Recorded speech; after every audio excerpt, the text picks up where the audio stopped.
Buenas, buenas, ¿cómo andan por ahí? Hoy vamos a aprender los sonidos de algunas letras, no todas, de las que más vamos a usar en primero. ¿Qué les parece? ¿Me ayudan? Tienen que repetir conmigo. A de abeja. De barco. De Carolina. De casa, de cebra. Atención, esa suena distinta. Dado.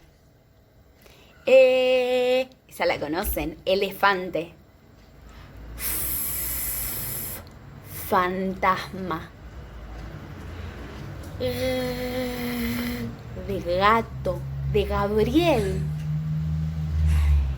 Y esa la conocen también, de Ian, de Ignacio, de iguana. Jonás, jirafa, Juan.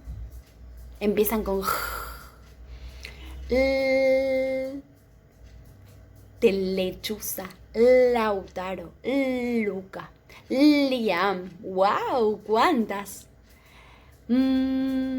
Mono. De Nacho, de nieve. Esa la conocen. Oso. Pato. Ratón. Serpiente. Samira. Sofía. Samuel. ¿Cuántas que empiezan con s?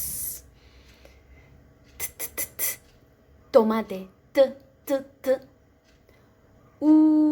Esa también la conocen. Uva. Vaca. Zapato. Que nosotros muchas veces decimos zapato. Acordate que podés mirar el video todas las veces que quieras y repetir las letras conmigo. Dale, te mando un beso grande, grande. Hasta la próxima.